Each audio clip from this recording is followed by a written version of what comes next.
Donc, après cette pause, on va parler, enfin je vous propose de parler de la micro-holding.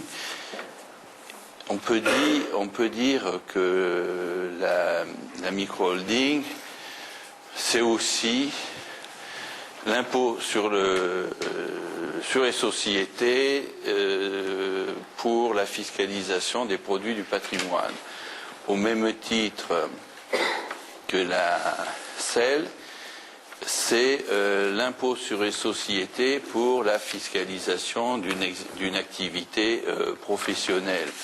Donc je tiens à dire que je mets l'accent sur les professions libérales parce que j'ai un public de professions libérales, mais on pourrait appliquer les mêmes principes à des professions non réglementées.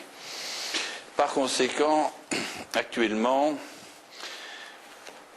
on assiste depuis 2 ou 3 ans à la chasse des niches fiscales. C'est-à-dire que vous aviez des contribuables qui n'avaient pas vraiment réfléchi ou organisé leur patrimoine, mais qui, grâce à l'utilisation plus ou moins judicieuse ou astucieuse des niches fiscales, arrivaient à réduire l'addition de l'impôt sur les sociétés, disons, à des montants relativement acceptables, sauf que parmi ces techniques qui sont diffusées par des vendeurs, bien entendu, vous avez des techniques qui étaient des techniques à court terme, c'est-à-dire on ne résout pas le problème, on le rejette. Hein, voilà. Donc, en fait, ce qu'on gagne une année, à l'entrée, on le repère l'année suivante, mais souvent le contribuable client s'en aperçoit qu'après coup. Alors, lorsque j'ai écrit en 2006 mon premier ouvrage sur la micro-holding, c'était un sujet qui était vraiment peu abordé à l'extérieur des cercles de spécialistes. Donc depuis 2006, il y a pas mal d'ouvrages qui ont été publiés sur le sujet. Bon, ce que je constate, tant mieux, plus on parle de la holding, mieux ça vaut, sauf que la plupart du temps, pour ne pas dire la quasi-totalité du temps, on associe la holding à des périodes exceptionnelles dans la vie d'un individu. C'est soit la transmission de patrimoine, généralement c'est la transmission de patrimoine, ou éventuellement la préparation on est toujours patrimoine, soit d'entreprise ou patrimoine familial. Dans mon approche de la micro-holding, pour moi, j'ai une approche plutôt banale. C'est pour moi, la micro-holding, c'est quelque chose qui est intéressant au jour le jour, c'est-à-dire en dehors de ces événements exceptionnels qui, de toute façon, on rencontre que rarement dans sa vie, parfois qu'une seule fois. Et donc, actuellement, il y a deux développements qui me paraissent particulièrement intéressants. Et ces développements sont d'autant plus intéressants qu'avec le développement du rabotage ou de la suppression des niches fiscales, certains contribuables qui avaient utilisé ces techniques, peut-être je qualifie de facilité, se trouvent sans solution. Alors, la première façon pour moi de valoriser ou d'intéresser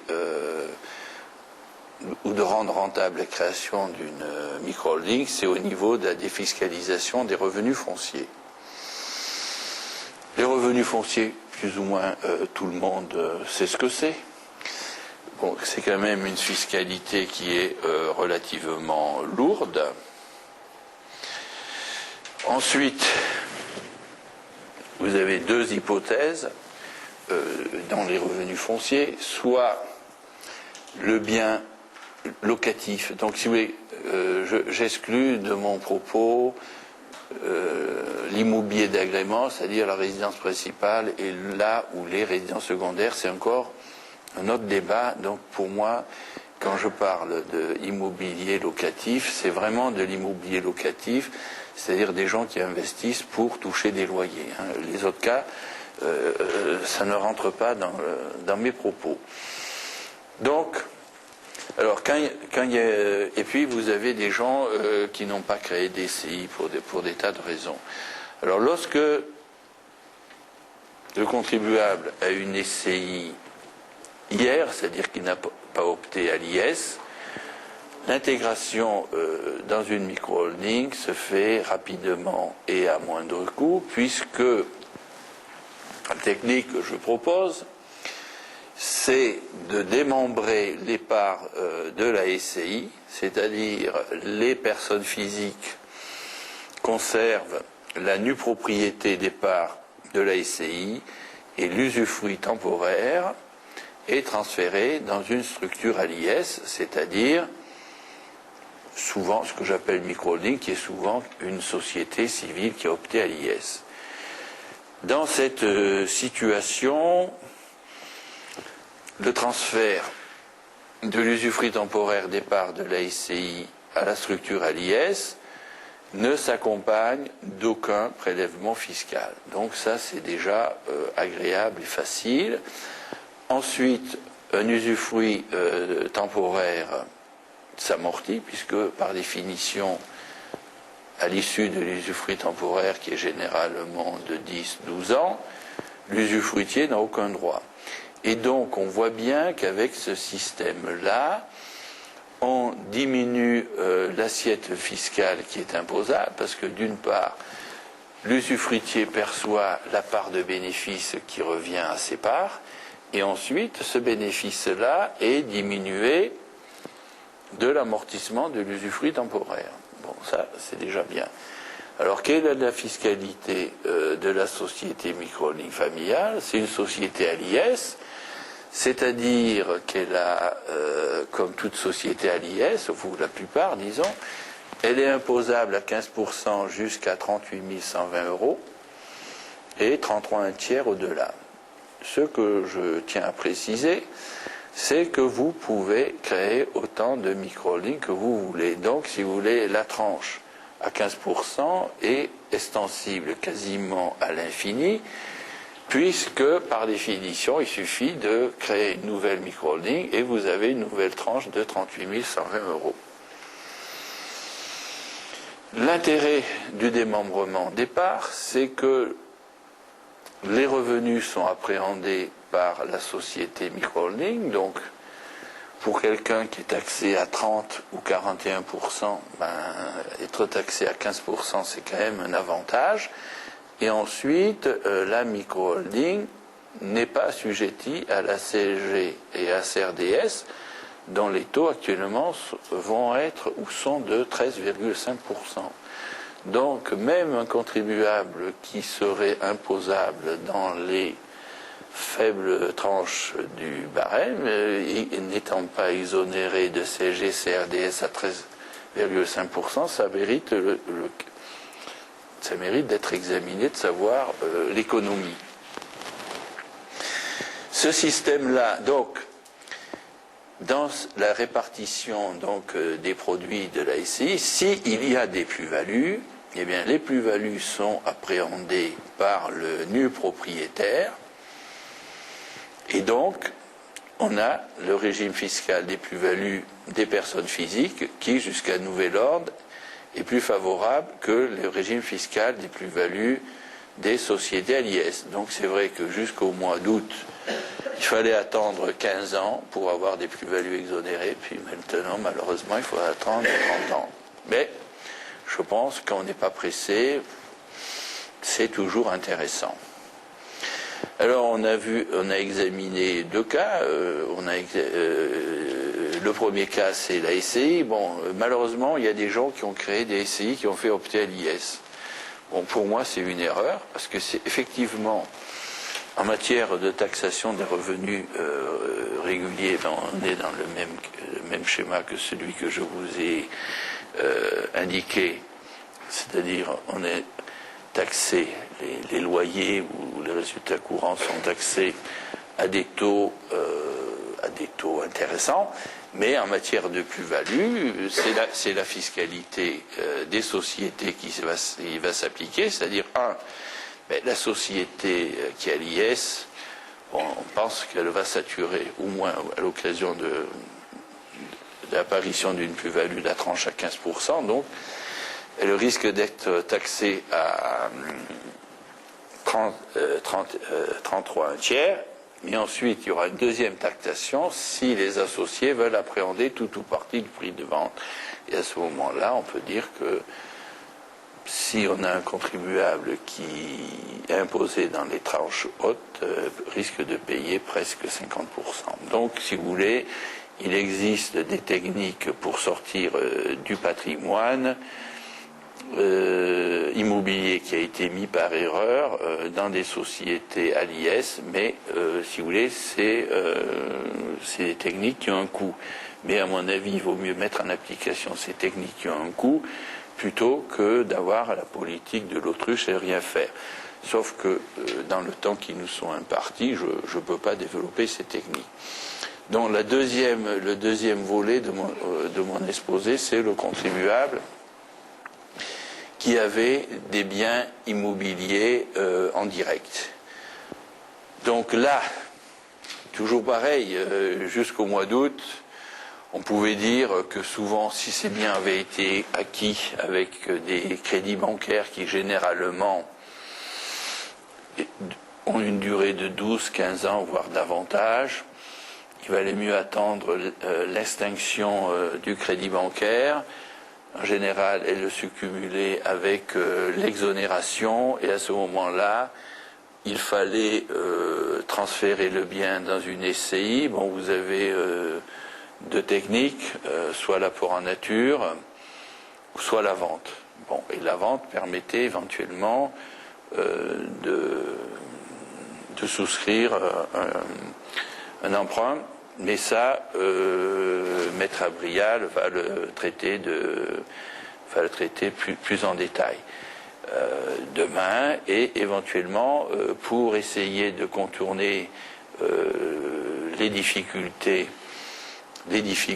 donc, qui résultent de l'allongement de 15 ans à 30 ans de la période de détention pour être exonéré, je suis en train de réfléchir avec Maître Abrial pour utiliser un vieux contrat qui s'appelle amphithéose et qui pourrait avoir des effets défiscalisants extrêmement importants. Donc la deuxième partie de mon exposé, c'est de traiter la fiscalité des capitaux mobiliers, dont là aussi on va traiter en deux parties.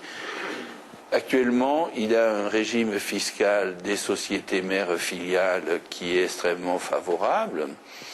Donc, puisqu'en général, la micro-holding est créée dans un environnement où il y a une société opérationnelle qui, pour le public aujourd'hui, est dans la quasi-totalité des cas, une société d'exercice libéral à l'IS.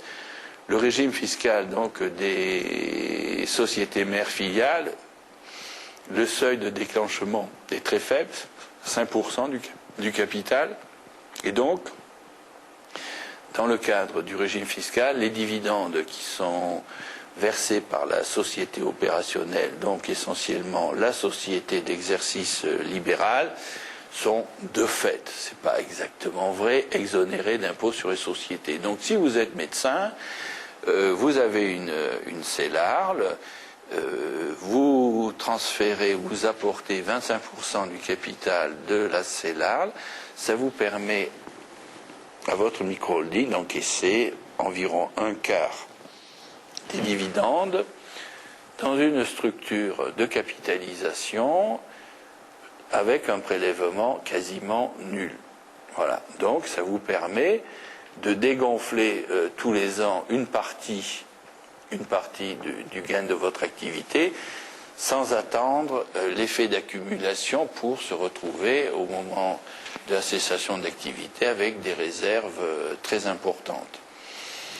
Donc, en principe, pour la plupart des CEL, les textes ont prévu que des non-professionnels peuvent détenir des parts, et pour moi, effectivement, par non-professionnel, il faut entendre société micro-holding familiale. Bon, ça, c'était le premier volet. Le deuxième volet, c'est la fiscalité des valeurs mobilières. Donc, depuis 2 ou 3 ans, il y a un durcissement de la fiscalité des plus-values, enfin des dividendes et des valeurs, des plus-values de valeurs mobilières, qui font que une personne physique est davantage imposée que si ces mêmes dividendes ou ces mêmes plus-values sont réalisés à l'intérieur d'une société micro-holding familiale, pour moi donc une société civile à l'IS. Alors c'est la même chose que pour les revenus fonciers. La société micro-holding familiale n'est pas assujettie à la CRDS, CSG-CRDS, c'est-à-dire c'est une économie de 13,5%, bon c'est déjà ça, et deuxièmement, 15%, en général, les gens qui ont un portefeuille de valeurs mobilières ont d'autres revenus. Donc, si vous voulez, la plupart du temps, les dividendes qui sont encaissés sont imposables à la tranche maximum, c'est-à-dire marginale, sous 30%, mais le plus souvent 41%. Donc, là aussi, quand vous ne payez 15% sans CSG-CRDS, c'est pas cher par rapport au reste. Donc, si vous voulez, on est dans une situation où la fiscalité de l'IS est toujours compétitive et comme jusqu'à présent, dans les mesures d'alourdissement de la fiscalité, je n'ai pas vu de projet pour alourdir la fiscalité de l'IS, sauf apparemment pour des grosses sociétés ou des groupes de sociétés dont le chiffre d'affaires est supérieur à 500 millions par an. Donc, je ne pense pas qu'il y ait beaucoup de gens ici qui ont l'espoir de réaliser 500 millions de chiffre d'affaires. Bon, enfin voilà. Et toujours pareil, une fois que vous créez une micro-holding, si vous pensez que les seuils sont durablement saturés, rien ne vous empêche d'en créer une deuxième, une troisième, une quatrième. Voilà, disons, de façon assez importante, quels sont les avantages de gérer une partie de plus en plus importante de son patrimoine à l'intérieur d'une société micro-holding familiale, et puis, comme on l'a vu tout à l'heure, lorsque la société opérationnelle, c'est-à-dire la société d'exercice libéral, n'a plus d'intérêt, la société micro-holding familiale est un réceptacle pour recueillir dans des conditions fiscales avantageuses les économies que le praticien a pu accumuler tout au long de sa carrière. Voilà de façon assez brève ce que je pouvais vous dire, et je pense qu'il y a probablement des questions, et c'est pour ça que je me propose de répondre à vos questions que vous pourriez ou que vous vous posez, si vous voulez, pour savoir l'intérêt de créer une société micro-holding familiale, sachant que depuis que la mode, c'est de faire la chasse aux niches fiscales, la micro-holding devient de plus en plus intéressante. C'est pour ça que je dis que c'est la 487e niche fiscale Canada Dry, et je pense qu'elle a moins de chances d'être victime du tour de vis fiscal. Puisque par définition, si elle est Canada Dry, il y a peu de gens qui ont compris et vu l'intérêt de cette structure. Voilà, donc s'il y avait des questions, moi, je peux toujours parler, bien entendu, mais je pense que c'est plus intéressant si vous avez des questions précises que je réponde à vos questions. Moi, j'en suis persuadé, puisque j'ai créé ça déjà, je suis pas en scène, quoi. Donc j'étais plus tenté par ça dans un premier temps, quoi. Et c'est vrai que finalement, c'est un avantage d'avoir tous sur la même couverture, si je puis m'exprimer ainsi, puisque les déficits fonciers peuvent s'imputer sur des plus-values immobilières, enfin parce que c'est le même régime en fait. Le même... Alors que si on est personne physique, et ben, chaque chose est traitée différemment. Et il faut être patient pour pouvoir imputer les déficits dans le temps pour un hypothétique bénéfice d'un jour. Donc je dirais rien que pour ces questions basiquement fiscales, d'homogénéisation, fiscalité, je dirais, c'est intéressant. Voilà, donc ça c'est une contribution qui est effectivement très intéressante, c'est-à-dire on vous explique que actuellement les revenus du capital sont fiscalisés dans des cédules et des catégories distinctes. Et que si vous avez un déficit dans vos revenus fonciers, par exemple, ou une moins-value, vous ne pouvez pas l'imputer sur une plus-value ou des revenus d'action. Et c'est vrai que le regroupement de tous ces biens dans une structure unique vous permet d'avoir une compensation totale. Et donc, le contribuable est gagnant parce que malheureusement, on n'est pas maître ni des revenus, ni des plus-values, ni des moins-values. Donc, c'est vrai qu'il y a un gain qui est aussi très intéressant, c'est-à-dire il y a une compensation immédiate des plus et des moins, qui autrement ne serait même pas possible pour quelqu'un qui serait fiscalisé à l'IR, puisque le fisc, le terme technique, il veut tunneliser. Tunneliser, c'est-à-dire que si vous avez une moins-value ou une perte, il ne veut que ce soit imputé que sur une plus-value, une perte à la même catégorie, ce qui revient en fait souvent à fait qu'on n'impute jamais.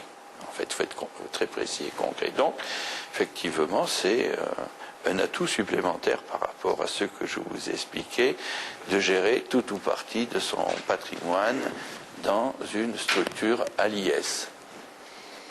Merci de votre contribution. Il y avait encore une autre chose, mais bon, ça c'est un peu plus exotique. Hein. Enfin, vous me direz, je suis un peu cas particulier à tout point de vue. Dans le cadre donc, des sociétés à l'IS, il existe aussi, c'est pas très connu, le Girardin l'IS, par exemple dans l'immobilier, dans les SCI du portail. Or, il se trouve que dans ce domaine-là, bizarrement, il n'y a pas de plafond. Alors que celui-ci est appliqué aux personnes physiques et est raboté chaque année. Bon, c'est peut-être un processus qui ne durera pas éternellement, mais enfin, disons, pour épouser une grosse plus-value, c'est possible, puisqu'en fait, on utilise un effet de levier, puisqu'on emprunte, on a fait un apport, disons, l'impôt qu'on devrait payer, on l'apporte à la structure donc, qui monte cette SCI de portage, et en même temps, cette structure emprunte à la banque 2 tiers en plus, donc si vous voulez, ce qui fait que ça annule 2 tiers de fiscalité. Et finalement, bon, seul de ces côtés, dans ce montage-là, c'est que dans les SCI de portage, généralement, la chose est rachetée par une SCI qui s'y engage dès le départ. Donc, disons que ça limite quand même les risques. D'ailleurs, les requalifications fiscales dans le domaine immobilier, dans les dom-toms, sont quand même moindres que dans l'industrie. Disons, il n'y a pas un risque d'exploitation, puisque bon, les gens, bon, il y a des conditions, etc. Enfin bon, ceci dit, on y croit, on n'y croit pas. Bon, c'est comme la Formule 1. Je veux dire, ça va être sur le podium, à un moment donné, il faut faire Sébastien Vettel, sinon on est toujours. Alors, je sais pas, bon, chacun a son goût du risque ou pas. Donc, si vous voulez, pour l'instant, disons qu'il y avait encore ça, mais bon, ça, comme dit, c'est un peu particulier. Mais disons qu'on peut même éponger l'IS quand bien même on aurait une plus-value encore actuellement. Alors, peut-être ce système disparaîtra, parce que bon, finalement, on se rend compte que, à force de raboter, il ne restera plus rien, quoi. Mais disons que bizarrement, ce n'était pas plafonné dans les sociétés à l'IS. C'est une nouvelle. À partir de demain en Nouvelle-Zélande, il y a encore des coups. Non, mais la Nouvelle-Zélande, c'est pas très loin de la Réunion. Donc, monsieur, il pourra faire des défiscales. La Nouvelle-Calédonie. Donc, si vous voulez, c'est encore une ouverture supplémentaire, mais je pense qu'on a, effectivement, c'est pas dans une heure qu'on va épuiser le sujet. Donc, bon, tout le monde a dû être sollicité ou être démarché pour des produits de défiscalisation dans les dom-toms. Donc, effectivement, la solution la plus connue, c'est le volet personne physique avec les aléas que vous disiez, c'est-à-dire des requalifications où des dossiers gérés par des gens pas très compétents et parfois pas très honnêtes aussi, ça existe, il faut le dire. Hein. Et puis vous me dites, il y a aussi un volet qui est peut-être moins connu, qui est réservé aux sociétés, et pour le volet de ces défiscalisations réservées aux sociétés à l'IS, pour le moment, il a échappé au rabotage de la fiscalité des personnes physiques. Hein. Mais si oui, c'est logique, puisque a priori, pour le moment, le durcissement de la fiscalité s'adresse surtout aux personnes physiques et non pas aux sociétés, donc ça me paraît logique. Alors, si c'est trop beau, ça ne sera pas éternel, mais vous êtes en mesure de profiter pendant quelques années. Après, si c'est plus possible dans 5 ans ou dans 10 ans, c'est pas important. Voilà, ce qui est pris est pris. Donc voilà, des illustrations qui font que la société à l'IS, c'est initialement des taux, mais au-delà des taux, il y a aussi des intérêts au niveau de l'assiette dans les compensations et l'accès à des produits de défiscalisation qui sont conçus pour les sociétés et pas pour les personnes physiques. Alors, est-ce que ça veut dire que quand on a créé une micro-holding, il faut y transférer tout ce qui est l'action de valeur mobilière ou éventuellement contrat, je ne sais pas si c'est possible. Bon, si vous voulez, moi je crois que soit on est convaincu de l'intérêt d'un micro-holding en fonction de la composition de son patrimoine. Si c'est la meilleure solution, il faut le faire. Bon, ce que je constate, moi j'ai affaire à des gens prudents et responsables. Donc, j'arrive à les convaincre de créer des micro-holdings, mais je m'adresse souvent à des professions médicales. Donc, ils veulent s'approprier du concept, et ça prend un certain nombre de temps. Donc, si vous voulez, moi, quand je crée une micro-holding, je ne pousse pas à brûler les étapes, à tout mettre tout de suite. Mais par contre, une fois que la structure existe, elle n'est pas figée, et on peut effectivement, progressivement, une fois que le praticien s'approprie de l'idée, qui comprend mieux ce qu'il peut en espérer, parce qu'il n'y a pas de gris-gris, là, il n'y a pas de truc. Bon, une fois qu'il s'approprie, eh bien, la tendance, ça serait effectivement de généraliser et de développer le système. Si vous voulez, mettre la moitié de votre patrimoine dans une micro-holding, si vous êtes convaincu que c'est le meilleur système, on ne comprend pas pourquoi vous laisseriez 50% de votre patrimoine soit en revenus fonciers ou en revenus de capitaux mobiliers. Mais je pense qu'il ne faut jamais se précipiter. Bon, même si j'essaie d'expliquer, etc., il y a un effort d'incubation, il faut assimiler. Donc je crois que progressivement, une fois que la structure existe, il faut la saturer. Mais je crois qu'il ne faut pas brûler les étapes. Et il faut que chacun, en fonction de son rythme, utilise de plus en plus cette structure. Voilà. Mais à terme, une fois que le praticien voit les résultats, on ne comprendrait pas que si au début il a mis 10% de son portefeuille de valeur mobilière, au bout de 2 ou 3 ans, quand il a bien compris comment ça fonctionnait et qu'il ne voit pas qu'il y a des bugs, etc., on ne comprendrait pas pourquoi il conserverait sans raison, parce qu'on peut avoir d'autres raisons que fiscales, 90% de son portefeuille de valeur mobilière en dehors. Donc c'est un problème de rythme, mais disons, une fois qu'on a un outil, il faut s'en servir au maximum. Voilà mon idée, oui. D'autant que j'aime bien une de vos expressions dans vos livres, le ticket retour. Oui. Là, il y en a un aussi, puisqu'en fait, lorsqu'on fait ça, on fait un attend en compte courant d'associé, donc on n'est pas bloqué non plus. Oui. Si on a besoin des sous, on peut leur sortir. En fait, c'est une théorie. Oui, c'est une théorie. Donc, je veux dire, ce n'est pas non plus un choix définitif de ce point de vue-là. On peut en faire un aller-retour. Justement, l'avantage aussi c'est souple. Si on a besoin d'argent dans la vie privée, on peut très bien se resservir sans fiscalité, puisqu'on a apporté ça à la société. La société a une dette envers vous. On peut d'ailleurs même rémunérer ce compte courant d'associé. Bon, à ce moment-là, il y a une fiscalité à la sortie, mais disons que ça crée une dette encore supplémentaire pour la société qui permet aussi un peu d'éponger des éventuelles plus-values. Pardon, c'est une idée déjà. Alors, ça répond, si vous voulez, ça répond à une préoccupation. Effectivement, j'ai eu des observations de personnes auxquelles j'essayais d'expliquer l'intérêt de créer une micro-holding. Effectivement, les gens croient qu'une fois qu'ils sont rentrés, ils ne peuvent pas sortir. Alors ça, évidemment, c'est faux. Et effectivement, faire des apports en compte courant à votre micro-holding vous donne une liberté de ressortir votre argent sans prélèvement fiscal. Donc, si vous voulez, on n'est pas prisonnier. Si vous voulez, on n'est pas prisonnier. Donc, si on veut faire marche arrière, on peut le faire. Ou si on a besoin, pour des raisons non prévues, des capitaux, on peut les retirer sans que ça se transforme en catastrophe fiscale. Oui, tout à fait exact. Donc, pratiquement, je vous apprendais pas grand-chose aujourd'hui. Hein. Non, mais disons que il y a des subtilités dans la scène, et puis bon, j'avais assisté à, c'est il y a 2 ans, je crois, le dernier week-end, je sais plus, par contre. Oui, hein, tous les ans, mais... Ouais, alors, excusez-moi, j'ai peut-être fait des commissionnaires à l'époque, enfin bon, j'avais beaucoup apprécié, et disons que, vous savez, je ne suis pas à la science infuse, bon, c'est vrai que il y a des gens qui sont plus sensibles à ça que d'autres, mais disons que j'avais beaucoup apprécié les différentes interventions, comme celle du professeur Oval, c'est toujours un loukoum, j'allais dire. Il viendra demain. Alors, pour essayer, pour que personne ne parte, il intervient le dernier, voilà. C'est le bouquet final, en quelque sorte. Non, mais disons qu'on ne peut pas être parfait sur tous les plans. Puis, bon, je veux dire, après, c'est une question de sensibilité. Les gens feront certaines choses d'autre part. On est timoré, on l'est moins. On a le goût du risque, on a un peu moins. Enfin, le goût du risque, il faut quand même que ce soit légal, quoi, etc. Mais disons, c'est toujours intéressant d'avoir des échanges, parce que finalement, on apprend toujours un peu de ci, de là. Et bon, c'est vrai que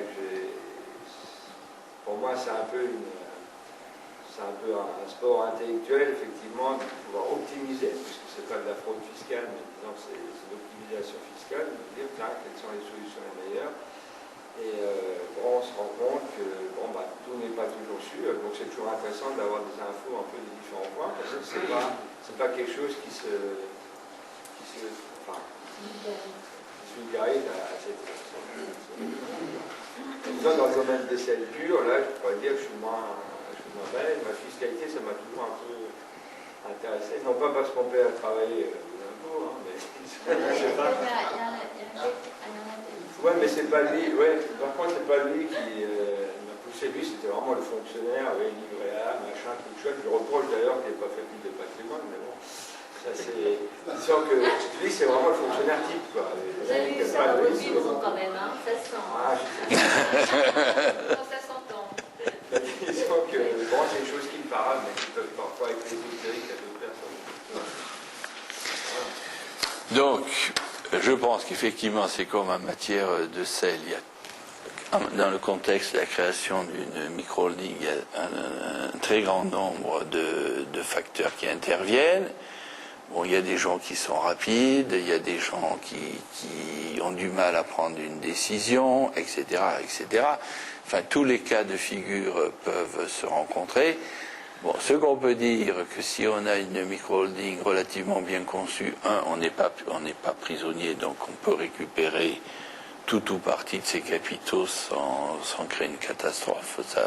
Ça c'est évident. Et que jusqu'à nouvel ordre, il n'y a rien de pire qui puisse vous arriver pour gérer votre patrimoine que la structure IS, à mon avis. Un autre avantage, si vous permettez, je ne vais pas non plus... Si, c'est intéressant d'avoir un... C'est-à-dire que dans les statuts de ma société civile, on peut finalement faire, un peu le notaire ou la personne qui rédige le document, le statut, peut faire quelque chose sur mesure. C'est-à-dire, suivant qu'on veut favoriser telle personne, donc en fait, dans mon cas précis, disons la gérante subséquente, c'est mon épouse, c'est-à-dire que je suis le décès, il n'y a pas de succession. Nous avons déjà démembré les parts sociales au profit des enfants, donc sont intégrés dans la structure. Ça veut dire qu'en clair, c'était intéressant de le faire à un moment où les parts sociales ne sont pas valorisées énormes, puisqu'il y a des prêts en face. Donc à ce moment-là, comme chaque parent peut s'aider tous les temps pour chaque enfant, ça fait 0 à l'arrivée. Donc en fait, c'est aussi un instrument successoral. Et financier parce que finalement, la fiscalité, ne serait-ce que des valeurs mobilières, par exemple, bon, il y a des faux frais ou des choses comme ça, tout ça, ça s'implique dans une société, alors qu'en dehors, on ne peut pas. Vous voyez, par exemple, j'avais une fois suivi, alors c'est un autre week-end, pas patrimonial celui-là, mais un autre financier, etc., en disant je peux le défalquer au sein de la société. C'est qu'en personne physique, je ne pourrais jamais le faire, parce que bon, c'est purement financier, donc ça n'a rien à voir avec la profession de médecin, donc on ne peut pas le défalquer dans les BNC, par exemple. Donc, il y a tout ça. Et c'est pas neutre, parce qu'il y a certaines formations, les déplacements, le voyage, l'hôtel, etc., si on compte tout ça. Sans parler que, bon, si on a des biens un peu partout, on peut aussi défalquer le prix du voyage. Tout ça, ça donne une souplesse qu'il n'y a pas en dehors pour les personnes physiques, pour la fiscalité. Donc, il vaut mieux faire un investissement immobilier sur la Côte d'Azur et en Bretagne. Ça vous permet de surveiller votre bien périodiquement. Ou à Nouvelle-Zélande. On va nous organiser une semaine patrimoniale à Auckland. Ouais. Voilà. Donc, non, mais c'est très intéressant parce que, si vous voulez, quelqu'un qui vit, il a une vision des choses beaucoup plus vaste et beaucoup plus complète. En gros, vous allez me corriger, c'est qu'il y a un facteur déclencheur qui provoque la décision soit de créer une cell ou de micro-holding. Puis une fois qu'on est rentré dans le système, il y a des tas de petites choses favorables qui s'ajoutent. Individuellement, chaque chose ne justifie pas cette démarche. Mais une fois que la démarche est faite, donc vous n'allez pas créer une société à l'IS pour bien déduire les frais de valeur mobilière, ça n'a pas de sens. Isolément, ça n'a pas de sens. Mais quand on regroupe tout, on s'aperçoit que, en dehors du facteur déclenchant, c'est, à mon avis, le facteur déclenchant, c'est l'avis d'imposition quand même. Hein. On se pose des questions, on dit, est-ce que c'est vraiment nécessaire de continuer comme ça?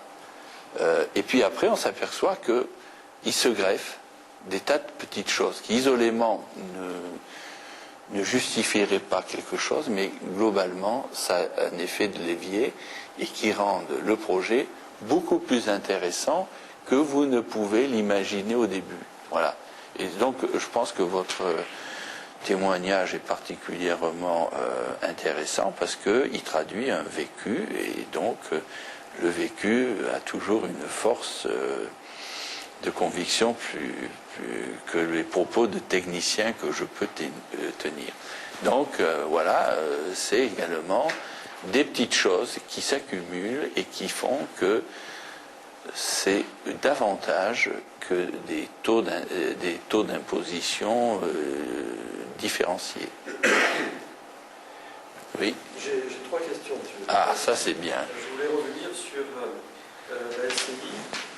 Donc, la SCI est à l'IR, mais on est des membres, on fait du propriétaire personne physique qui reste à l'IR, mais par contre l'usufruitier, c'est-à-dire la société civile, est à l'IS. Oui. C'est ça. Oui, c'est ça. Alors, je vous ai expliqué au début que ça avait un intérêt au niveau de la fiscalité des revenus, que lorsqu'il y avait une plus-value, la plus-value était appréhendée par le nu propriétaire et que jusqu'à nouvel ordre, le régime fiscal des plus-values des personnes physiques, et encore malgré l'allongement du délai de 15 à 30 ans, est plus favorable que le régime des plus-values des sociétés IS, mais il y a aussi quelque chose que j'ai pas mentionné, mais qui mérite d'être mentionné, c'est qu'en matière d'ISF, si vous voulez, le nu propriétaire ne déclare rien. Et donc, indirectement, je peux y revenir si vous le voulez, bon, si vous avez 100% ou presque d'une SCI à l'IR, si vous transférez... oui. Les années précédentes, vous faisiez des petits dessins. Oui. Et je trouve ça très intéressant parce que c'est visuel en même temps. Ah, donc l'an prochain, il faudra que j'intègre mes petits dessins. Mais Voilà, non, mais là, je ne les ai pas préparés. Donc, alors, je peux quand même en improviser. Hein, puisque vous tenez, je peux en improviser. Donc,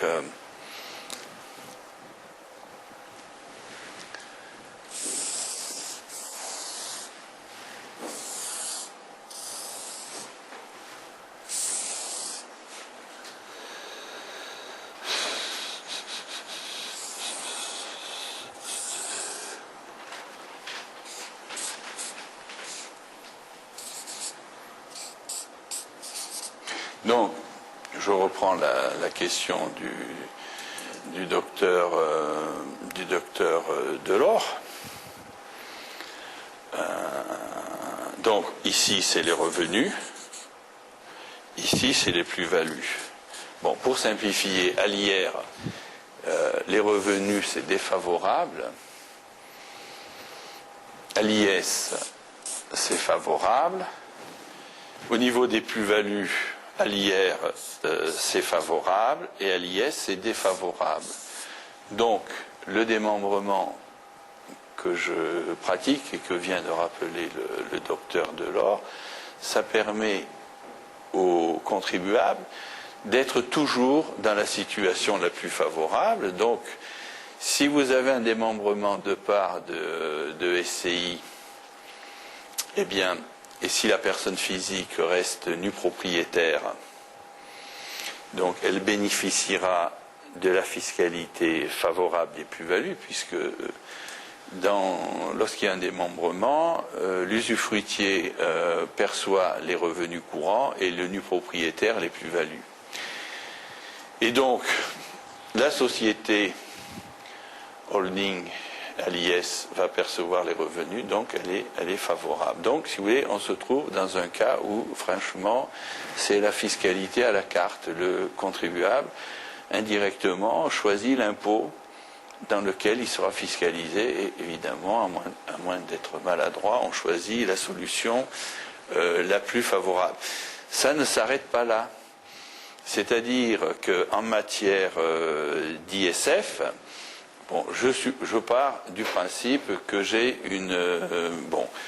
le docteur Delors, il contrôle 100% ou presque d'une SCI hier qui est propriétaire de différents biens. C'est clair qu'en matière d'ISF, il est plein propriétaire des parts, il va le mettre dans sa déclaration d'ISF.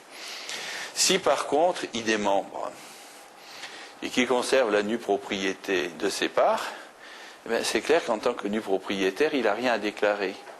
Par contre, en contrepartie, il va recevoir des parts de la micro-holding. Bon, si on utilise le barème fiscal qui dit qu'un usufruit temporaire vaut 23% de la valeur en pleine propriété, eh bien on peut dire qu'une assiette, en démembrant de la même façon, c'est que, en l'absence de démembrement,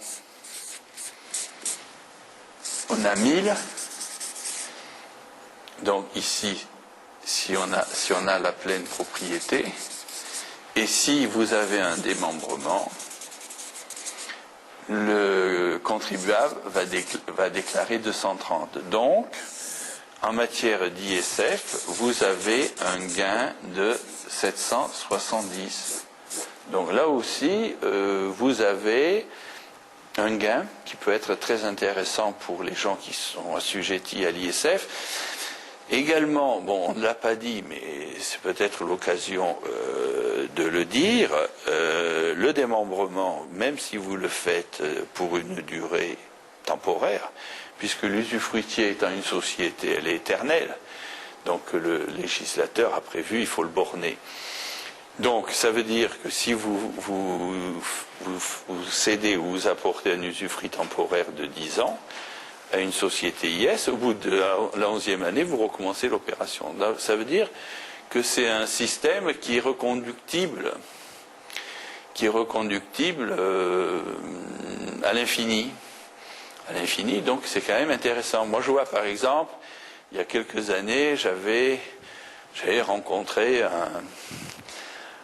un médecin qui était propriétaire de plusieurs cliniques, et il m'a dit à une époque, on m'a conseillé de vendre mes SCI qui étaient en revenu foncier et qui avaient plus de 15 ans d'ancienneté aux sociétés d'exploitation à l'IS. Alors effectivement, il a touché le beau paquet, mais il a touché une fois. Si au lieu de vendre la pleine propriété des SCI, il avait vendu un usufruit temporaire, il aurait appréhendé du cash exonéré de la même façon. Éventuellement, il aurait appréhendé moins de cash, mais au bout de 10 ans, 20 ans ou 30 ans, il renouvelait l'opération. Donc, l'idée qu'on lui avait soufflé de vendre des parts de SCI exonérées, c'était pas vraiment une idée géniale, parce qu'une fois qu'il a vendu, il a vendu une fois. Tandis que si vous apportez ou vendez un usufruit temporaire, eh bien, périodiquement, vous recommencez l'opération à l'infini. Mais vous aviez encore 2 autres questions. Oui. Je voulais savoir donc s'il était intéressant d'apporter ces assurances-vie à la micro-holding. Alors, le problème de l'assurance vie, c'est par définition un produit personne physique. Et que là, il y a une frontière. Il y a eu une époque, mais qui est révolue, où parfois certaines compagnies d'assurance acceptaient que des sociétés IS souscrivent des contrats d'assurance vie, et puis le gouvernement a demandé à la Fédération française des sociétés d'assurance d'arrêter ça. Bon, donc maintenant c'est plus possible. Vous avez une autre alternative, c'est que vous savez que les compagnies d'assurance vie ont un produit, c'est pas le frère jumeau, mais enfin c'est le bon de capitalisation. Par contre, une société à l'IS peut souscrire un bon de capitalisation. Bon, mais c'est fondamentalement il y a des points communs. Bon, le contexte de l'assurance vie, c'est pas un contexte qui est le schéma de la micro-holding. Je ne sais pas ce que vous en pensez, monsieur. Tout à fait. Moi, personnellement, je peut-être encore. Oui, mais c'est intéressant. Un dernier contrat que j'ai bunkérisé, parce qu'il y en a certains qui permettent jusqu'à 75% du montant intégré en SCPI. Ouais. Ils auront toujours le rendement, alors que dans les fonds en euros, on ne sait pas si elle a fait état de la Guinness, peut-être pas là. Pour simplifier, les pics, quoi. Donc en fait, j'ai liquidé tout ça bien avant les corrections qui venaient, et en fait, je fais des opérations, on va dire, purement mobilières, mais n'ont pas ce caractère un peu fisco-successoral, mais enfin, comme dit, le successoral, on l'a réglé, donc ça c'est plus important. On peut le régler autrement que par assurance vie. Et en fait, la fiscalité de l'assurance vie, on ne la connaît pas non plus dans le futur, et en plus, c'est un peu limitatif quand même, je peux dire, parce que finalement, dans la micro-holding, on peut acheter des métaux précieux, on peut faire bien d'autres choses qui sont peut-être par les temps qui courent un peu plus palpables, tangibles, hein, comme diraient les Chinois, quoi, ou faire même d'autres choses. En fait, l'assurance vie, pour moi, ça devient obsolète, quoi. Carrément. Je pense pareil, mais bon, ça me fait plaisir. Ça me fait plaisir d'entendre. Vous avez des prélèvements, des frais de gestion chaque année. Bon, vous ne maîtrisez rien. Vous ne savez pas si demain, c'est pour ça que certains canards recommandent de voir ce qu'il y a dans votre fonds euro, parce que s'il y a de l'hélénique et autre chose, ben, en fait, on ne savait pas où on va, quoi. En plus, si les taux comment dire, augmenteraient un jour, bon, du coup, les anciennes obligations ne seraient plus tellement recherchées, etc. En fait, cette sécurité, ce placement de père de famille... Illusoire. N'en est plus un. Illusoire, oui. Regardez sur le marché action, carrément, c'est moins casse-gueule par les temps qui courent, parce qu'au moins les sociétés, c'est tangible, elles produisent des matières, il y a quelque chose en face, alors que là, c'est une dette qui est reportée à l'infini, dont on ne sait même pas si elle sera honorée. Franchement, les fonds en euros, ça craint actuellement. Si oui, moi ce que j'ai l'habitude de dire, c'est que tout compte fait, la micro-holding utilise le principe de la capitalisation tel qu'il fonctionne de l'assurance vie, mais la différence, c'est que c'est vous qui décidez ce que vous mettez dans votre micro-holding, tandis que dans l'assurance vie, c'est pas vous qui décidez. Et si à un moment donné, il y a une répartition des actifs qui vous paraît correcte, La compagnie d'assurance peut faire des arbitrages 6 mois après, 6 ans après, ça peut être n'importe quoi. Donc, à l'extrême limite, je dis que la micro-holding, je fais la comparaison, si vous voulez, c'est l'assurance vie perso et l'assurance vie, c'est collectif. Et donc, voilà, en gros, vous pouvez, grâce à la micro-holding, avoir les mêmes fonctionnalités que vous propose, qu'on vous vend sous couvert d'assurance vie, sauf que vous avez une liberté absolue, vous mettez ce que vous voulez. Et pour rajouter encore une couche, si vous permettez, c'est que finalement, dans l'assurance vie, on est coincé fiscalement. C'est 8 ans, c'est ci, c'est ça, Oui. chaque frais est strict. Alors que dans la holding, on peut faire des allers-retours en compte courant d'associés, il n'y a pas. Exactement. Ça, non, Donc en fait, c'est la liberté, quelque part. Bon, cette liberté, elle pose un problème, parce que vous avez des capitaux sur une assurance vie. Ce capital, vous pouvez, au bout de 8 ans, effectivement, en faire ce que vous voulez, hors fiscalité. Qu'est-ce que vous allez mettre dans la micro-holding qui va vous apporter la même chose? Voilà. Alors, je vous laisse répondre. On peut tout faire. Je veux dire, bon, vous pouvez acheter les mêmes actions, vous pouvez acheter même des SICA, vous pouvez faire ce que vous voulez. Si vous voulez du Carmignac, vous pouvez en avoir par la holding. Vous pouvez avoir des SCPI, vous pouvez avoir exactement, l'éventail c'est le même, il est même plus grand. Vous pouvez acheter des produits, des métals précieux par exemple, ce qui n'est pas vraiment traité, c'est encore une fiscalité tout à fait différente en tant que personne physique. Alors on peut acheter, donc il faut qu'elle ait un compte courant bancaire. bien sûr. Je crois que, si vous voulez, bon, une société, c'est une personne morale, donc elle a un compte bancaire. Mais lorsque nous parlons de compte courant, ce n'est pas la trésorerie de la société, c'est l'apport des associés. Si vous voulez, dans une société, les associés ont deux façons d'apporter de l'argent. Soit ils apportent une somme plus ou moins importante en tant que capital. Et dans le concept de micro-holding familial, le capital peut être symbolique. Vous n'êtes pas obligé de prendre un très gros capital. Et le complément de l'apport peut être en compte courant. Ça veut dire, le compte courant, ce n'est pas le compte bancaire de la micro-holding, hein. C'est l'argent qui est apporté par l'associé. Et comme c'est une créance, pour autant que l'actif de la micro-holding est liquide, à tout moment, le fondateur ou l'associé peut récupérer sa trésorerie sans créer des conséquences fiscales. Tandis que vous apportez 500 000 € dans un contrat d'assurance vie ou dans un bon de capitalisation, si vous voulez récupérer vos billes avant 8 ans, et même après 8 ans, maintenant il y a des prélèvements, il y aura forcément des conséquences fiscales. Tandis que si vous apportez 500 000 € ou 50 000 € en compte courant dans votre SCI, c'est-à-dire que cet argent n'est pas inclus dans le capital, mais constitue une créance que vous avez vis-à-vis de la micro-holding. Quand la micro-holding vous rembourse votre créance, il ne se passe rien du point de vue fiscal. Alors ça, c'est quand même intéressant. Donc ça prouve bien que la micro-holding vous apporte encore plus de souplesse qu'un contrat d'assurance vie, parce que l'assurance vie, vous savez très bien qu'il y a des seuils, que si vous sortez avant seuil, vous vous faites flinguer. J'entends bien, mais il faut quand même savoir quoi faire de cet argent. Parce que quand on confie à une société d'assurance son argent pour une assurance vie, c'est des tonnes d'euros, c'est autre chose. Et si c'est pour faire la même chose à l'intérieur d'un micro-holding, ça vaut peut-être pas le coup. Non, mais monsieur vous explique que vous pouvez faire mieux. C'est ça le problème. C'est pour faire mieux.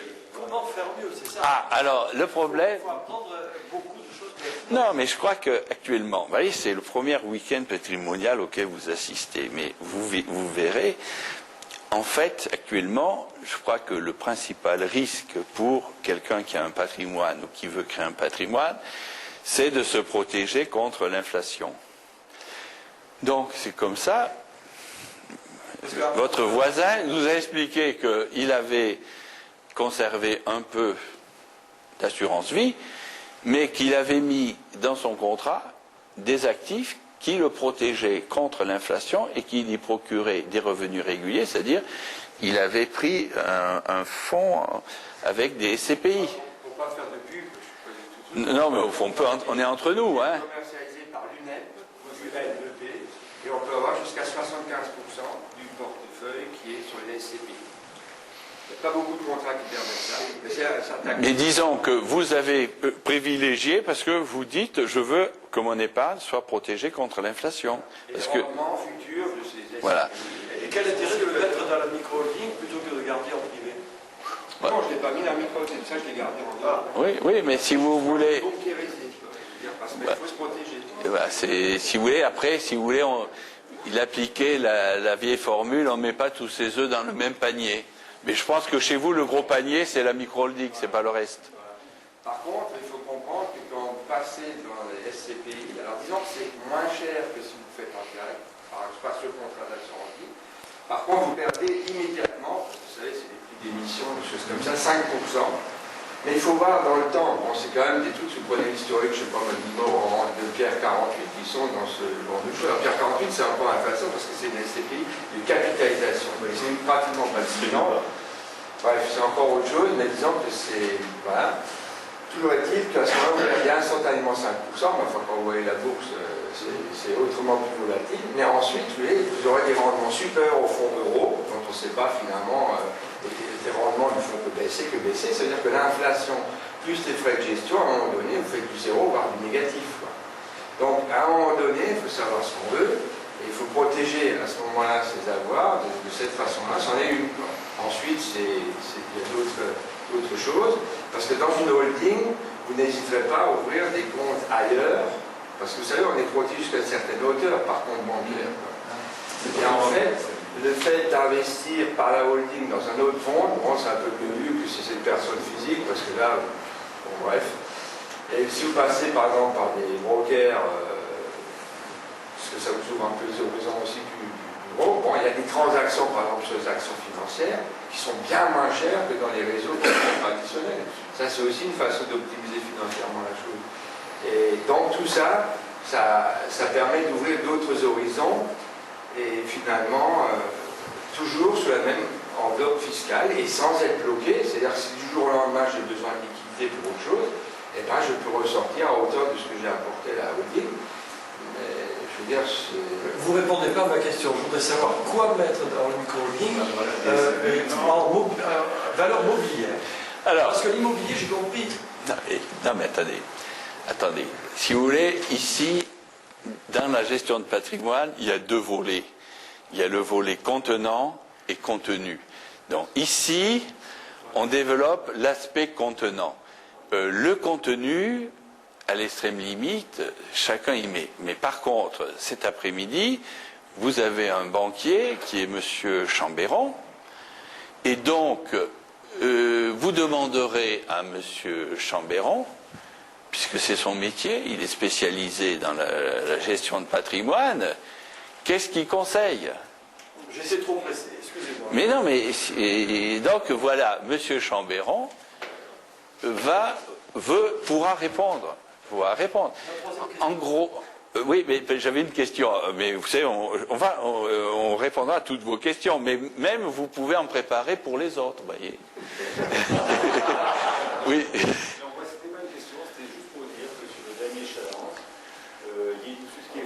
Assurances tenues par les assurances et que la MACSF, qui a toujours été bien notée, est assez investie en Grèce et que voilà, donc les comptes en euros qu'on considère être protecteurs, voilà, c'est pour aller dans le sens.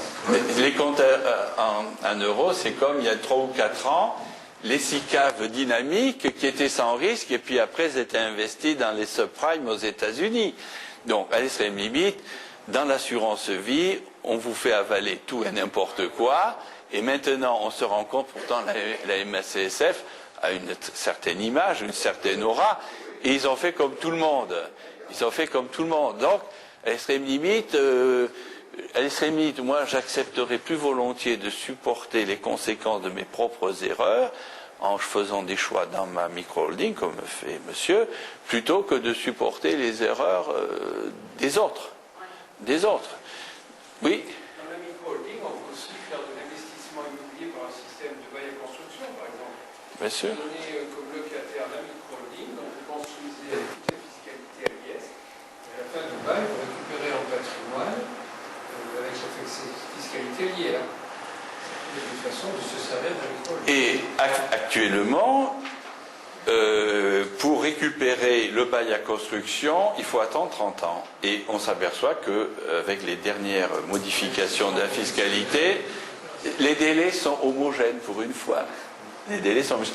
Donc, si vous voulez, je crois que monsieur qui est un praticien de la micro-holding, il a expérimenté et il a vu, si vous voulez, un certain nombre de choses.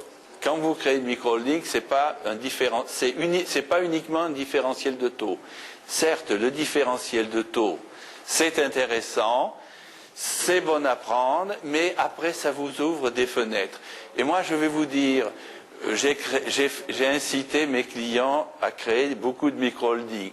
Et je pense que lorsque le client me téléphone et me dit « Maintenant que j'ai une micro-holding, je peux faire ci, je peux faire ça. » Et là, je sais que j'ai gagné parce que le client s'est approprié du concept de la micro-holding. Il a compris qu'avec la micro-holding, il n'était pas limité comme l'est un simple particulier. Et là, je crois que c'est un... Ceci dit, vous aviez une troisième question, docteur Delors. On va répondre à votre troisième question. Oui, non, mais je crois que je l'avais compris, que c'était à propos de la vente immobilière à l'intérieur de la micro-holding. Votre tableau répond à la question. Alors, si on vend une maison qui est dans la micro-holding en SCI, forcément, on est à l'hier pour la plus-value, ce qui est plus favorable que si c'était à l'hier. Voilà. D'accord. Donc, le temps passe, il y a beaucoup de choses. Oui, je vous en prie. On a vu que l'assurance vie, avec son attrait dans la transmission, qui tombait maintenant en désuétude d'assurance vie, comment on peut utiliser la micro-holding pour la transmission? Alors, si vous voulez, je vais vous répondre brièvement, puisque cet après-midi, Maître Philippe Rebatté devrait traiter un peu particulier. Eh bien, je répondrai exactement ce que vient de dire monsieur. Bon, les parents créent une micro-holding. D'accord? Bon, actuellement, vous savez que en 2007, peut-être on va revenir en arrière, en 2007, on a élargi considérablement la faculté pour les parents de donner aux enfants sans payer de droits. Bon. C'était tellement avantageux que quasiment il y avait peu de gens qui pouvaient saturer les exonérations. Hein, c'est vrai, mais bon, ça existait. Bon, ça veut dire que même si on va raboter, il y a toujours quelque chose à faire. Et donc, les parents peuvent commencer à donner la nue propriété des parts. Ils se conservent l'usufruit. Ensuite, si vous avez une société civile, vous pouvez prévoir des parts à vote plural. C'est-à-dire, on dit, les parents, ils ont des paras. Et une para, c'est 10 voix par part. Les enfants, ils ont des parts B. Oui, parce qu'on ne vous suit pas là. Ah, je vais trop vite. Bon. Ce que j'essaie en train de vous expliquer, c'est que l'utilisation pour transmission de l'assurance vie peut être avantageusement remplacée avec la micro-holding comme support. Bon. Alors, vous avez plusieurs concepts. Excusez-moi, je vais trop vite, mais vous faites bien de me dire de ralentir. Donc, vous avez le premier élément, c'est que ça existait avant 2007, mais pour des montants relativement réduits. Il y avait des tranches. Tous les parents pouvaient donner à chaque enfant tous les 10 ans, puis tous les 5 ans. Puis en 2007, on a augmenté. Et puis maintenant, on revient faire un marche arrière. Mais ceci dit, bon, il faut s'adapter. Donc ça veut dire que les parents, pourtant qui sont relativement jeunes, c'est-à-dire 50 ans, 60 ans, on n'a pas besoin de commencer tout de suite, peuvent donner des parts, la nue propriété des parts de la holding, dans les limites des seuils exonérés. Mais comme ces seuils se reconstituent tous les 10 ans ou 5 ans, ça dépend de l'humeur, les besoins du trésor public, Bon, ça veut dire que vous pouvez transmettre tout ou partie de votre patrimoine sans payer de droits de succession. Et on vous a expliqué que généralement, au début de la création de la micro-holding, les parts sont relativement faibles, puisque le but de la micro-holding, c'est de capitaliser. Bon, ensuite, il y a des gens qui me disent, oui, mais c'est très gentil de donner des parts, mais moi je veux conserver le pouvoir. Alors ils me disent, est-ce que je dois donner que 49%? Je dis non, vous n'êtes pas. Si vous voulez donner et que vous avez un patrimoine suffisant, vous n'êtes pas obligé de rester en dessous du seuil de 49%. Vous pouvez donner davantage, à condition qu'au préalable, vous divisiez les parts de votre micro-holding en deux catégories. Vous dites, on va créer des parts A, et une part A aura 10 voix.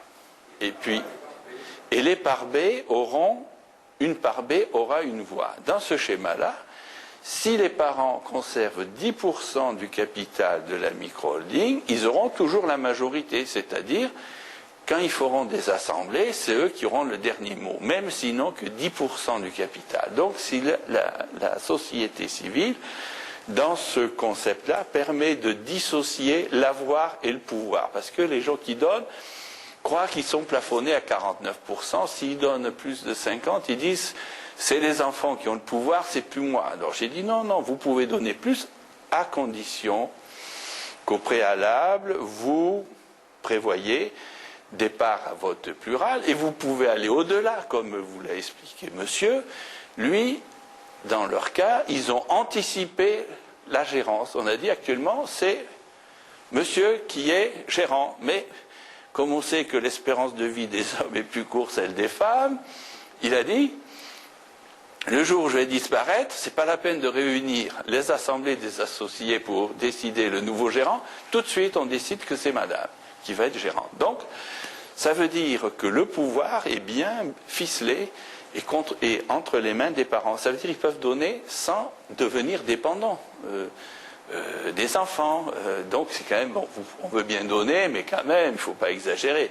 Je pense qu'il y a peu de parents qui veulent donner, et puis après, ils soient être dans l'obligation de demander l'autorisation ou l'accord des enfants. Donc voilà, en ce sens-là, que la société micro-holding peut servir également de dissocier le pouvoir et l'avoir, c'est-à-dire on peut donner allègrement aux enfants, jusqu'à 90%. Si on a au préalable créé des parts à vote plurant, les parents auront toujours le dernier mot. Puisqu'en définitive, les parents, ils veulent bien donner, mais quand même, ils veulent aussi conserver le pouvoir. Oui. Non, mais si vous voulez...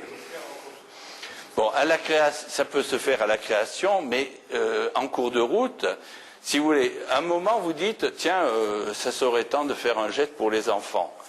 Et à ce moment-là, eh bien, avant de faire le geste vis-à-vis des enfants, on modifie les statuts. C'est-à-dire, vous pouvez prévoir que c'est madame qui sera gérante si monsieur disparaît le premier. Statistiquement, c'est comme ça que souvent les choses se passent. Et deuxièmement, vous dites, bon, pourquoi se limiter à donner 49%, je vais donner 90%, mais je veux quand même conserver le pouvoir. Alors, on peut modifier les statuts à n'importe quel moment. Mais il faut... Donc, c'est avant de donner qu'il faut se poser ce type de questions. On n'est pas obligé, c'est pas parce qu'au moment de la création de votre micro-holding, on n'a pas prévu ça que c'est fini. Non, vous pouvez rectifier le tir assez facilement. Ça n'a aucun rapport avec le démembrement de propriété. Non, c'est autre chose. C'est autre chose. Mais si vous voulez, les uns se combinent avec les autres, si vous voulez. C'est autre chose, mais on peut aussi, puisque dans le même état d'esprit, on peut décider dans les statuts qui va voter. Donc, si les parents se réservent l'usufruit, eh bien, on a intérêt dans les statuts de donner davantage de pouvoir à l'usufruitier qu'au nu propriétaire. La règle de base, c'est que ni l'un ni l'autre ne peut être exclu 100%. Mais, dans un schéma où les parents se réservent l'usufruit, on peut prévoir des droits aux usufruitiers, c'est-à-dire aux parents, très importants. Voilà, donc ça, si vous voulez, ça peut se cumuler, c'est pas incompatible. C'est pas incompatible, donc effectivement, c'est une bonne question. L'incidence sur les revenus de la micro-holding, lorsqu'on procède justement à cette transmission avec une donation de la nue propriété à les enfants, l'usufruit reste aux parents, mais il y a une conséquence fiscale. Lorsqu'on veut refaire l'usufruit temporaire, comment ça se passe? Allez, disons que là, on parle de la détention du capital de la micro-holding. Donc, les parents donnent la nue propriété de tout ou partie des parts à la micro-holding, ils s'arrangent pour conserver le pouvoir en toutes conséquences, en dehors des droits d'enregistrement, mais on part du principe que vous donnez dans la limite d'exonération, et puis pour vous attendez la nouvelle opération, que votre seuil d'exonération soit reconstitué. Donc, il ne se passe rien. Tandis que si votre micro-holding est usufruitière de parts de SCPI, c'est un autre problème, si vous voulez. Ça veut dire, ça, c'est l'actif de votre micro-holding, il est constitué d'usufruit temporaire. Donc, ça n'a rien à voir. Ça n'a rien à voir, c'est des concepts appliqués à des niveaux différents. Je crois qu'il y avait une question. Est-ce qu'il peut y avoir éventuellement les enfants et les petits-enfants? Est-ce qu'il faut être forcément majeur Alors, en principe, si vous avez des sociétés qui ont vocation à emprunter, les banques voient d'un mauvais œil des associés mineurs. Ils n'aiment pas prêter de l'argent à des structures où les associés sont mineurs. Bon. Si votre société n'a pas vocation à emprunter, pour moi, j'y vois pas tellement d'inconvénients. Disons qu'à l'extrême limite, bon, dans votre question, il y a plusieurs sous-questions. Il y a le problème, ce qu'on appelle du saut de génération. Bon, ça veut dire que, bon, ben oui, pourquoi pas, vous faites un saut de génération. D'ailleurs, fiscalement, on encourage un peu. Il y a des seuils, mais qui sont assez modiques pour les petits-enfants, si j'ai bonne mémoire. Donc oui, on peut le faire, voilà. Mais disons que si vous gérez bien la transmission à vos enfants, après c'est la responsabilité de vos propres enfants de transmettre à leurs propres enfants, si vous voulez. Bon, vous pouvez faire, oui, ce qu'on appelle du saut de génération. Faire attention, parce que dans les sociétés civiles, il y a toujours un droit qu'on appelle le droit de retrait. Donc un associé peut l'empêcher de sortir un jour. Donc quand les petits-enfants, ça fait un peu trop. Les petits-enfants, il faut gérer ça avec prudence. Parce que les petits-enfants sont toujours mignons quand ils sont petits. Après ils grandissent. C'est bien, mais bon.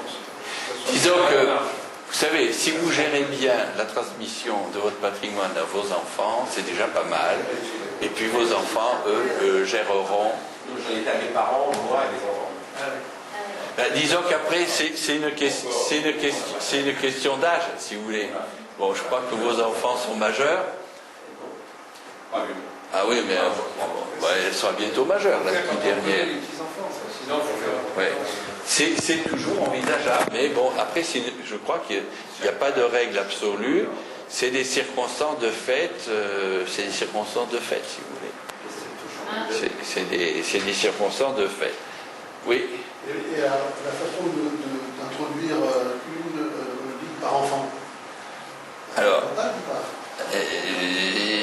je pense qu'il y a beaucoup d'avantages, mais tout dépend de la dimension de votre patrimoine. Bon, si vous voulez, en matière d'investissement immobilier locatif, bon, j'ai pas eu l'occasion de le rappeler, à partir d'un certain seuil de patrimoine, je pense que, bon, il est bien évident qu'un investissement immobilier, que ce soit en direct au travers d'une SCI, au travers de SCPI, c'est du long terme. Hein.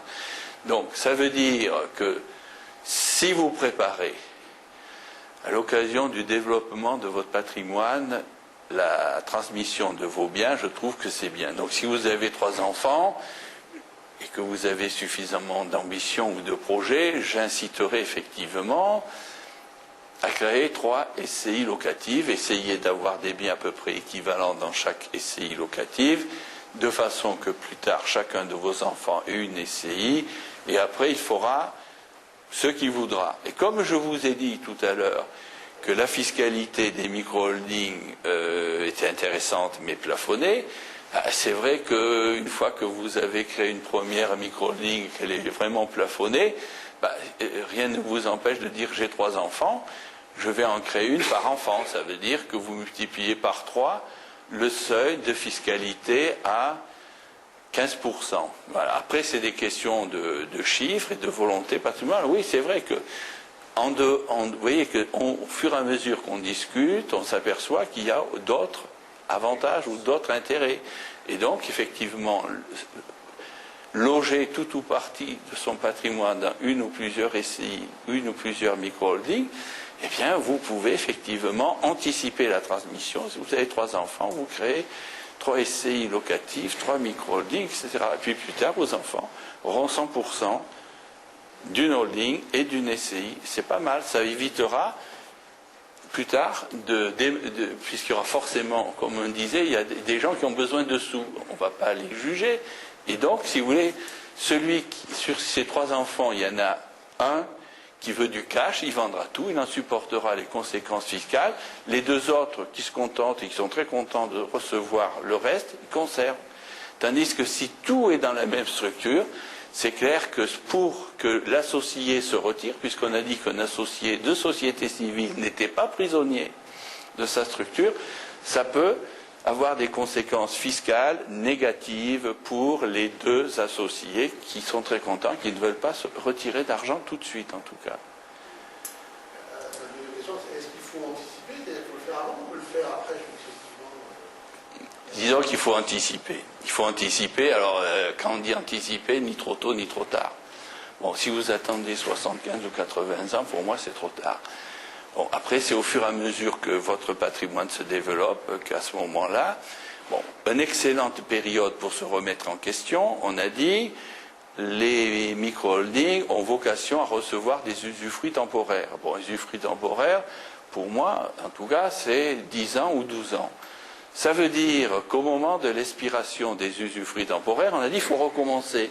Et là, vous avez la liberté soit de tout remettre dans la même structure ou de créer d'autres structures en parallèle. Voilà. Donc il y a des occasions privilégiées qui vous permettent de rebattre les cartes. Et à ce moment-là, vous pouvez dire, tiens, la première période d'usufruit temporaire qui est de 10 ans ou 12 ans est expirée, je dois rebattre les cartes. Est-ce que je remets tout dans la même micro-holding ou je crée plusieurs micro-holdings de façon que plus tard, chacun de mes enfants ait une micro-holding à 100%, puis il fera ce qu'il voudra. Ça veut dire que s'il veut retirer son argent, il le fera, mais il en subira les conséquences et il ne polluera pas ses frères ou ses sœurs, par exemple. Comme la durée de vie est plus courte, peut-être une micro-holding pour les coûts. Si oui, ça aussi, non, mais si vous voulez, ça aussi, c'est un autre débat qui peut être traité en dehors ou avec une société. Donc, si vous voulez, c'est un cas particulier, et votre question démontre que le nombre de cas ou de solutions que peut vous apporter la micro-holding est quasiment illimité pour en finir. Donc, effectivement, vous pouvez décider que vous faites une micro-holding pour chacun de vos enfants, mais rien ne vous empêche d'en faire une pour votre épouse. Bien sûr, bien sûr. Mais, oui. Disons que les solutions sont quasiment illimitées, voire infinies. Donc, vous voyez qu'un certain nombre de thèmes que nous abordons ce matin vont être plus ou moins repris soit cet après-midi ou demain matin. Donc, s'il y a des questions qui vous viennent après, ne vous en privez pas, vous aurez l'occasion de poser vos questions.